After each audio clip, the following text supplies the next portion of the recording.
What's good? This is Black Authentic Truth. And I posed a question a couple of weeks ago. Can you be pro black and pro abortion? Or as some people would call pro choice? Can a black person actually say that they're for the betterment and the growth of the black community and be for abortion? So I'm going to give my reasons on why I believe you cannot be pro black and pro abortion. Now, the idea of abortion and how it got into the black community today comes from Planned Parenthood.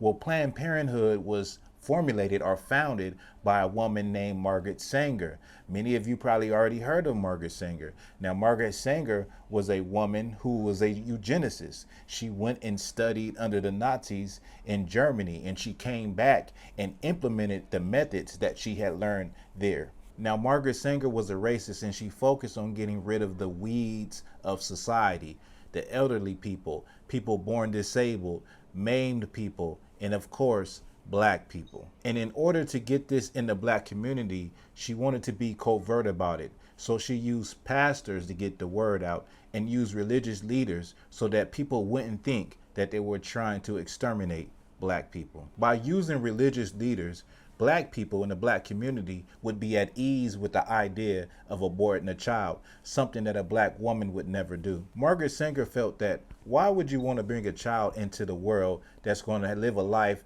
of sadness and poverty and have a hard life? Another thing is that black women never aborted their babies during slavery times. Now, you may have some stories of people jumping ship on the slave ship trip to America because they didn't want their children to live that life. But also, there is one narrative that I did read with a sister who, every time she would have a baby, she was allowed to rear the baby to about 1 year old, and then the master would take her baby and sell her baby.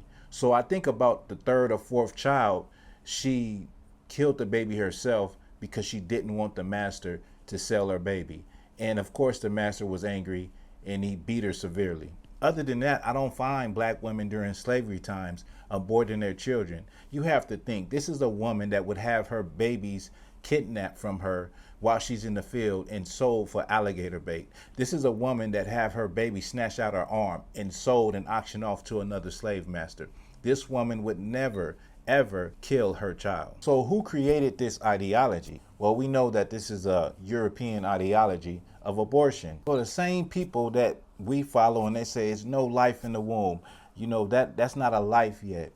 And we believe that those same people, if they was to go to a planet and some researchers was to find one drop of water, they would call it life. Ain't that something? One drop of water would be considered life.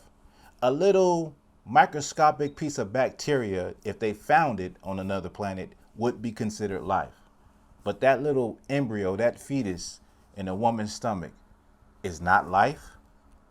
You got to think about who you're following and what you believe, right?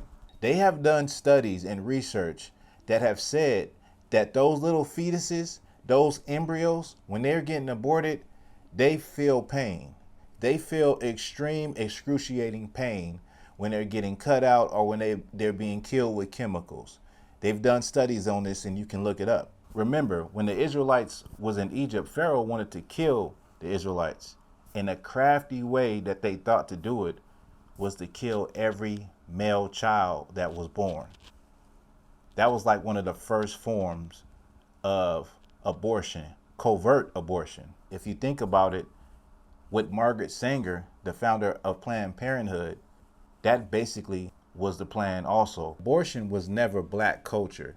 Even if you go back to West Africa, it was never in the culture for black people to abort their babies. In fact, the new child being born into a family was considered a blessing and something that was an exciting event. This thought process of a woman's choice, pro-choice, to have an abortion is not something that comes from black people. It's not something that comes from our ancestors. It's not something that comes from West Africa.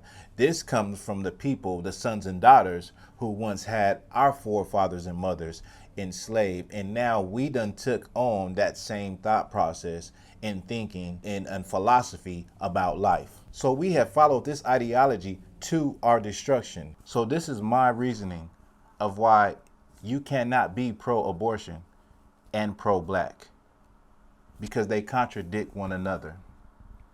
Pro-blackness is about life. It's about growing, the black family and the black community. And abortion is about the opposite. So that's my take, that's my opinion, that's my outlook. Give me your feedback of what you think. With that, this is Black Authentic Truth.